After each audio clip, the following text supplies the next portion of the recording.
मेरे प्यारे देशवासियों, 20 मई को वर्ल्ड बी डे मनाया गया। यानी एक ऐसा दिन जो हमें याद दिलाता है कि शहद सिर्फ मिठास नहीं, बल्कि सेहत, स्वरोजगार और आत्मनिर्भरता की मिसाल भी है।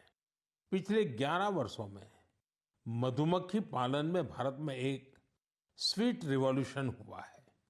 आज से 10-11 साल पहले भारत में शहद उत्पादन एक साल में करीब 70-75 हजार मैट्रिक टन होता था।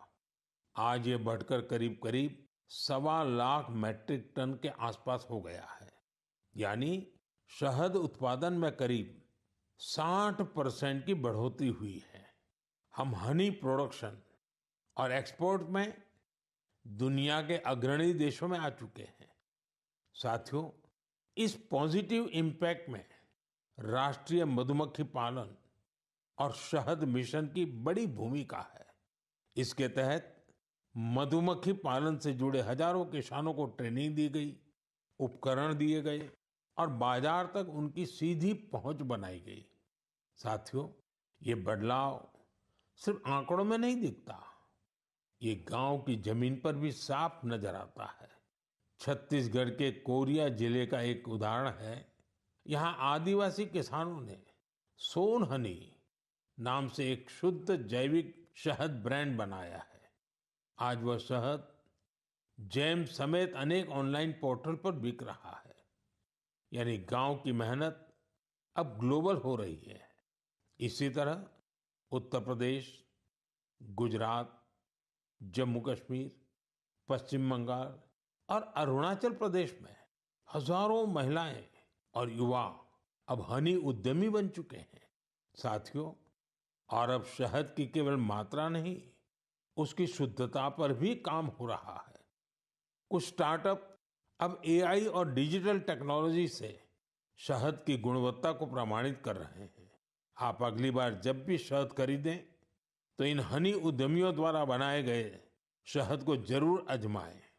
कोशिश करें कि किसी लोकल किसान से, किसी महिला उद्यमी से भी शहद खरीदें, क्योंकि उस हर बूंद में स्वाद ही नहीं, भारत की मेहनत और उम्मीदें घुली होती हैं।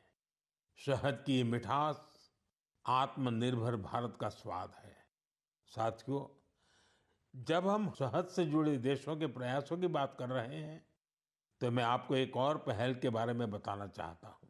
ये हमें याद दिलाती है कि हनी बीज की सुरक्षा सिर्फ पर्यावरण की नहीं, हमारी खेती और फ्यूचर जनरेशन की भी जिम्मेदारी है।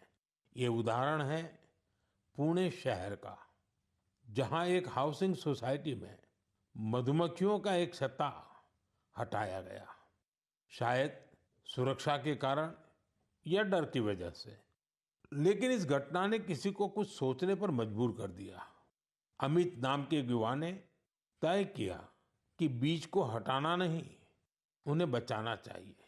उन्होंने खुद सीखा, मधुमक्खियों पर सर्च की और दूसरों को भी जोड़ना शुरू किया।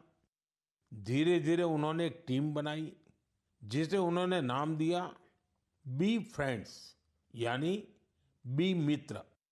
अब ये बी फ्रेंड्स मधुमक्खियों के छत्तों को एक जगह से दूसरी जगह सुरक्षित तरीके से ट्रांसफर करते हैं, ताकि लोगों को खतरा न हो और हनी बीज भी जिंदा रहे।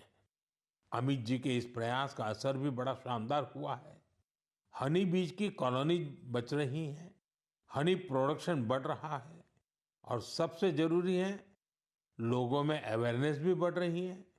ये पहल हमें सिखाती है कि जब हम प्रकृति के साथ तालमेल में काम करते हैं, तो उसका फायदा सबको मिलता है।